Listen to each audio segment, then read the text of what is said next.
not in these stories, because in these stories he's more mature with it. So and he also has a way of kind of controlling it.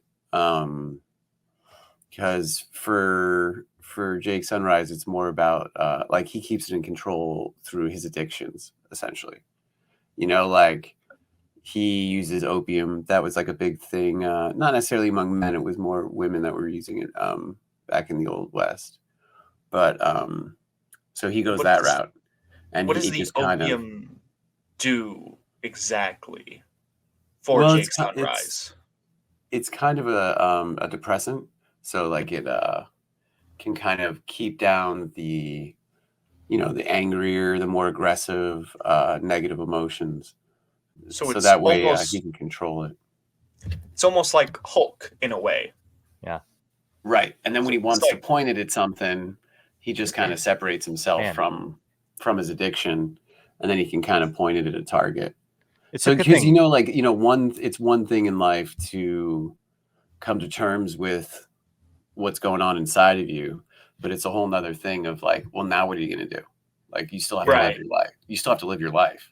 What kind of person do you want to be? Like, getting control of whatever you're going through is just step one. I mean, some people never get past. I mean, I'm not saying it's step one, but not many people get past even that step. But then once you do, you still have to figure out, well, now what am I going to be? So I don't know if I'm hearing you wrong, but it sounds like lycanthropy is like enables his addiction. Like just no, it's the opposite. He's self-medicating, right? I guess it's like a coping mechanism. It's like a literal coping. And thank goodness that Jake lived in the Old West, because could you imagine like a werewolf on like bath salts?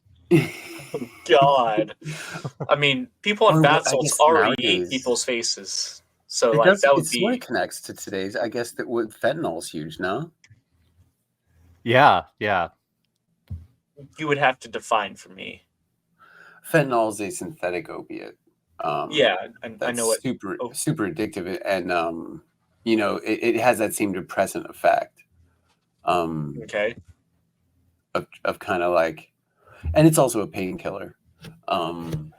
They use it as an anesthetic in hospitals. The less dangerous variety, I guess.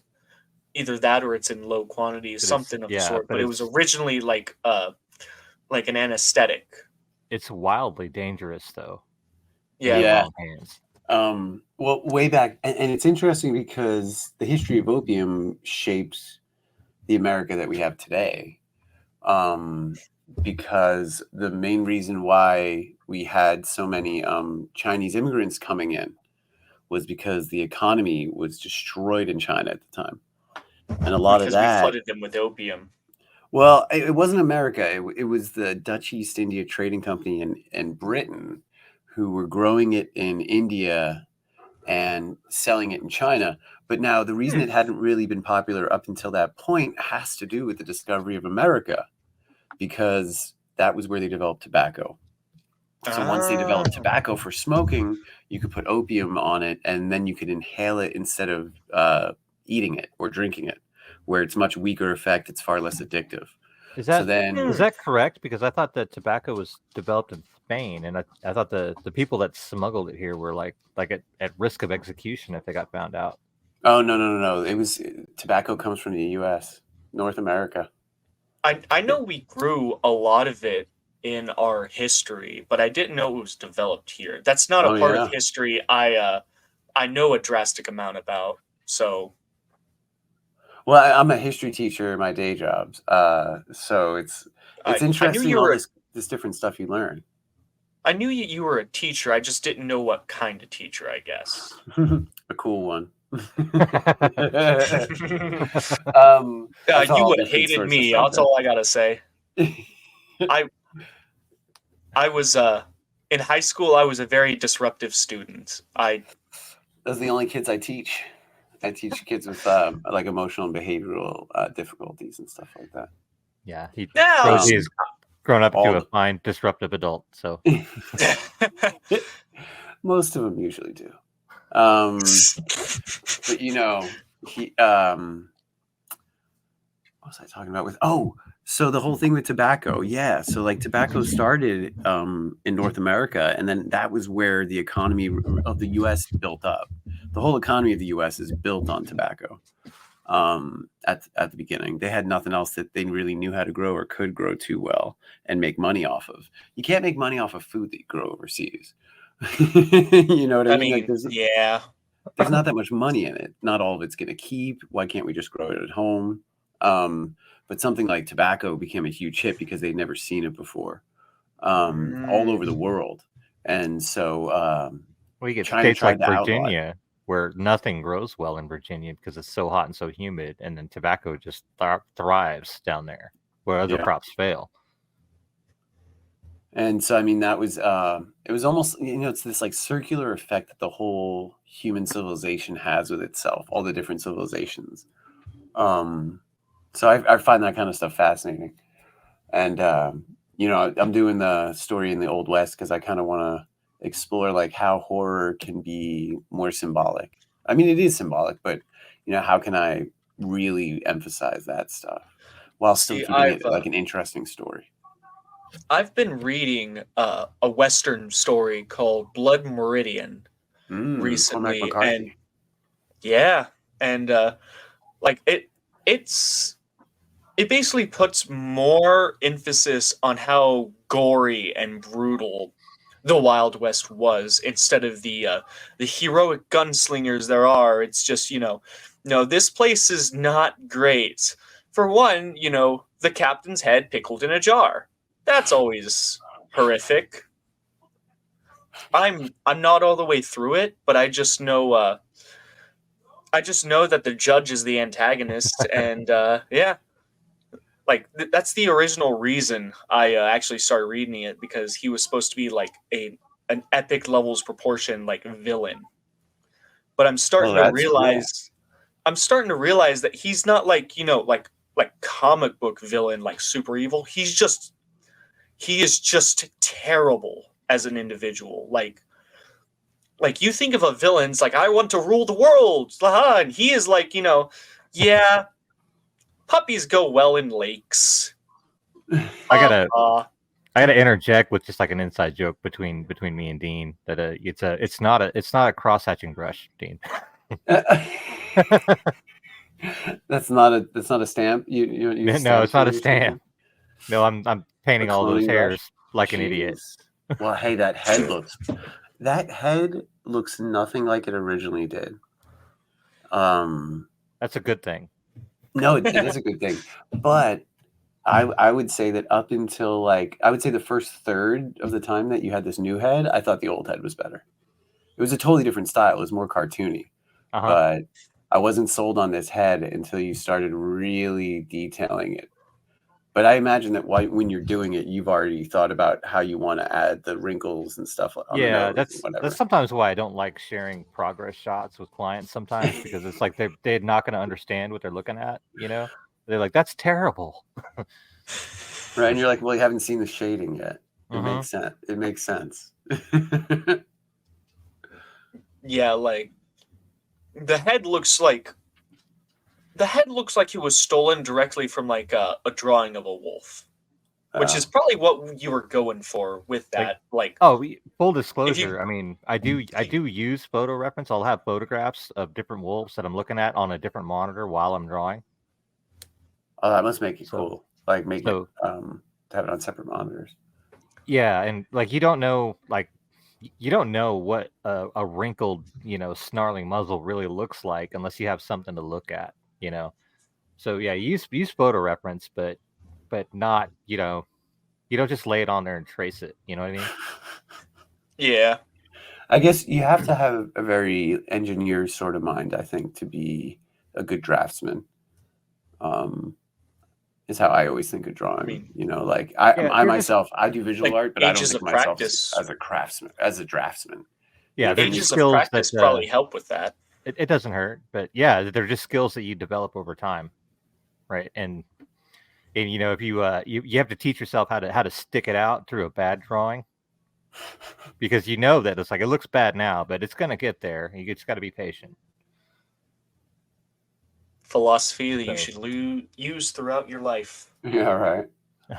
Just stick with. Except with how things are going now, it's that good period's not coming anytime soon. I think it's rough. I think that's what stops people from really pursuing their art further. They're like, they get to a point, they're like, oh, this is just bad and it's not going to get any better. And it's like from drawing to drawing, like you can tell it's just really not true. Just stick with it. You'll get there. That's the hump that defines the hobbyist from the career artists. Yeah, it really is. That and AI. Shut up, Brosi. Nobody likes you. Well, and it's kind of that. It's like that. There's a term they use in teaching. It's like right. Well, they use it in psychology. It's like, do you have a fixed mindset or do you have a growth mindset? Do you think like some people are good at this and some people aren't, or do you think if I keep doing this, I'll get better? I went to a show some years ago with an artist friend of mine, and we went to this artist alley. It was a Chicago Gen Con. No, it was Indianapolis. It was Gen Con, which is a huge like RPG gaming convention. And so like there's these amazing artists in Artist Alley. Like all the guys from Wizards of the Coast were there. People from Blizzard were there, and I was just enthralled with this artwork that we were looking at. But my friend, who was a little bit older than I was, had the absolute opposite reaction. He left that convention like I'm just going to quit. I'm never going to be this good. And it was like, that's the wrong thing to take from this, man. Like, no, you were looking at the potential you can have, not the level you should compare yourself to. Yeah. It shouldn't be a versus sort of mentality. It should be, that's where I want to be mentality. Like, I guess that's an optimistic view versus a pessimistic view, where the pessimistic view is like, I can never get to this level. Where the optimistic view is like, I want to get to this level. Right. Sort of like look what it could be, Yeah, this is what it could be, not this is not what I can do. Yeah. And that's something I got to try to remember like a lot, especially like now, with AI and the way people are using it and stuff, and like telling myself that it's not really about them and what they're doing with it. It's about me and what I'm doing. Yeah. I mean, AI is in its infancy, and like there is like you can look at an AI image and tell like either immediately or within 10 seconds, yeah, that's AI.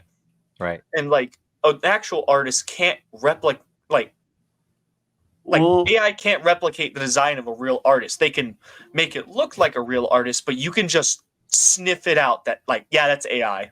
But that's like it looks really great, but it's just AI. But that's just now. Like you have to like eventually it's going to be indistinguishable to most people. So the question is, what do we do with that? Do you know what I mean? And I'm not, and I have no influence over what other people do with it. It's more just, and I think so often we want to try to convince other people of our side that we forget that like what we're really doing is teaching them how our side reacts, right? Like that's what they're getting out of it. How do you guys react to this? And you have to show them you're going to react with grace. You're going to react with some, sense of like, hey, I know what the value of what I do is. I mean, with my education background, I've tampered with AI and stuff like that, and I know that I know how easy it is to create an AI. I also know how easy it is for an AI to rot itself to death. Like if you have a small enough data set, or you reuse items from your data set, it will just melt. Well, I've messed with AI too, and I can tell you that like from the tools that I've used so far, in order to get the results that I wanted, I wound up spending just as much or more time than if I'd have drawn the damn thing myself. Right. I mean, like so after having how many years of experience practicing though? Right. But like the AI prompters, like the people that don't do art, they only do AI stuff. Like I think that they're going to wind up, they're going to burn out, right? They're going to get, that's true. They're going to get tired.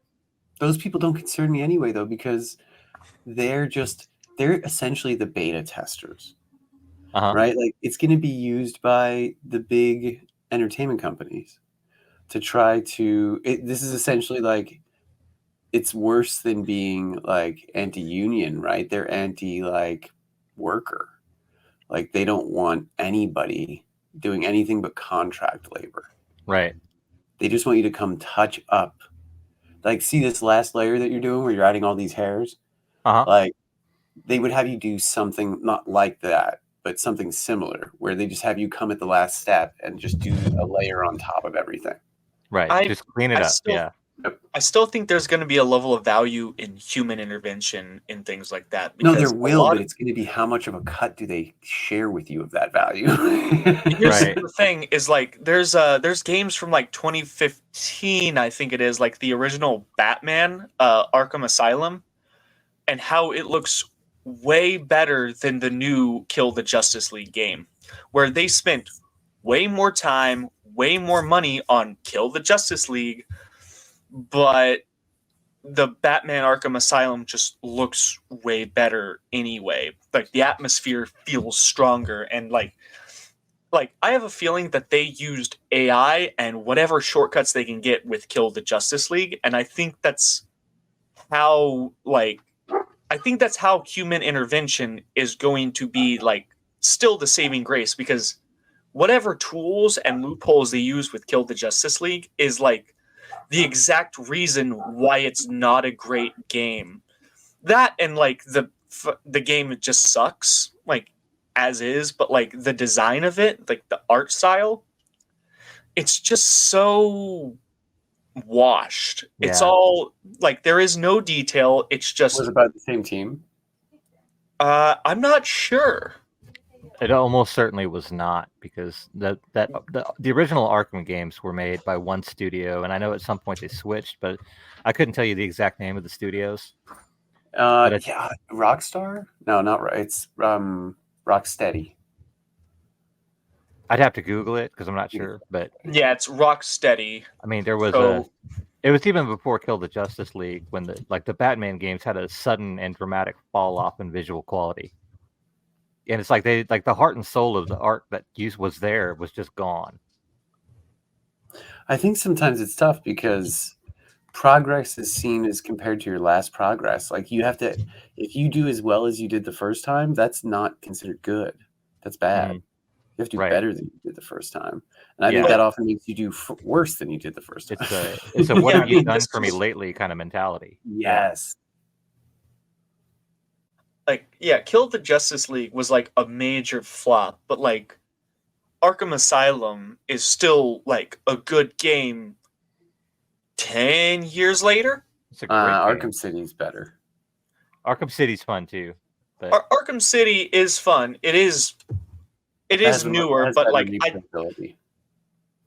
I've played more of Arkham Asylum than I have Arkham City. Really? Oh. I mean, it was on the PS3, and I played the hell out of the game. I've played both of those games, and they both have a nice soft fuzzy place in my heart for both of those games. Have you played Origins? No, I have not. I played a little bit of it, but it certainly felt different. At least it is different. It's the ones that are made by Rocksteady is Asylum, City, and Arkham Knight. And Arkham Knight, I loved it. I love the gameplay. I just didn't like the renderings. Like, I didn't like how they looked, which is hilarious because they said that there's more polygons in like Batman than there are in the entire city of Arkham City. Like the game. that's not exactly like a better thing, because there's like a level of diminishing return there. I totally agree with that. Yeah, like, I liked Arkham City because he looked cartoony. That's what I liked about it. Like, you could have 7 billion polygons in one character, but like 100,000 could easily show you what there is. Like, sometimes more isn't better. The way that games are made too is like when you understand like the processes that these 3D models go through, in order to get those polygons down, and you can make something that it looks like it's got 1 trillion polygons, but it's actually only got about 10,000. Right. And that's the quality of your art staff and their retopology that they're doing. And if you're not, if you're not paying good artists to do that are really good at retopology and vertex painting and things like that, you're going to get poor results with even worse performance.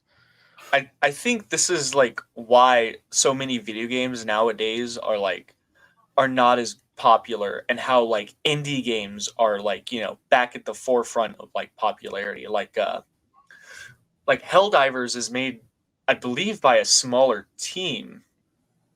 And I think like that's also the popularity of Lethal Company. Lethal Company is not like a graphic intensive game, but like it's at least fun, and I think that's where modern game companies kind of fail. Well, I think that brings this segment of conversation kind of full circle. It brings you back to like well, what is artwork and creation? You know, it's like it's one person giving an idea to another person, and people aren't stupid, right? Like some games are just built to be a cash grab, and like players, they understand it, they feel it, it feels soulless and empty to them, and they don't want it. Yeah. And also if it's all struggle. If it's all struggle and no fun, you can also feel that. And like, although there are games that. What was that? There are games that are like, you know, that's the point of the game is to struggle. I.e., Dark Souls. I'm a big Dark Souls fan, and like I'm not like really good at it, but like my first attempt at the very first boss of Dark Souls 3 took me like 40 attempts. Now I can beat it without taking any hits. It's like the struggle for that was like the reward itself. See, I could tell you with some authority that Brosi here, like he likes to have the flex. like you, I'm gonna beat this game no matter how hard it is. Get good, bro. Get good, bro. Yeah, get good. I mean, I like challenge, and like at that point in time when I started Dark Souls, most of the games that I played like weren't really challenging. So instead of like, you know, upping the difficulty on the games I currently played, I sought out the game with a pretty aggressive fan base where it's just get good, bro, and I was like, yeah, I'll play this, and like I get angry very much at Dark Souls, but like man, it's like I get mad at it, but then all of a sudden I'm back at the controller and like, God damn it, I gotta kill this boss. Yeah, I played Sekiro. That game's really tough too. You played what? Sekiro. It's by the same guy. It's from Soft. Oh, Shadows Die Twice. Yeah. That one was supposedly harder than Dark Souls 3, but I haven't played it. I just haven't beat the last guy, and I was like, I'm not gonna try. I was like, I'm done. I can watch the cutscenes. I can watch the cutscene online. like some of the people I've played with would bully you for that, but like honestly though, I don't blame you. Like Sekiro is like, what am I getting out of it? Like Sekiro is kind of like the Dark Souls 3 parrying system is the only way you defend against attacks, and it's like I'm okay at parrying, but oh my god, I would get tired after a while of just that's the only way I can defend. Like most of my builds are like, you know, this is a very big shield. How much stamina does it use per time I hit? Not a lot. All right, guys. Well, like we're actually running over quite a bit for a lot of time, so we probably better call this off for the night. But before we go, Dean, do you want to tell us where we can find more of Jake Sunrise? Yeah, I got a website, Picture Books Productions. You can check it out there. You can order it directly from there. That's always my favorite if you do that. But I'm doing a Kickstarter right now for issues 3 and 4. But you can also pick up, still have some black and whites left of issue 1, but we're sold out of all the colors. And then there's a bunch of number 2s left as well. So you can get, but each story is self-contained. So anyone that wants can either just go to the Kickstarter, look up Return of Jake Sunrise, or check out Picture Books Productions. All right. When does that current campaign end? April 20th. April 20th. So you got till April 20th to get in on that, or look out in the future. You can follow Dean Page on Kickstarter too, to get in on like the complete collection of issues 1 through 6 when it comes out later this year.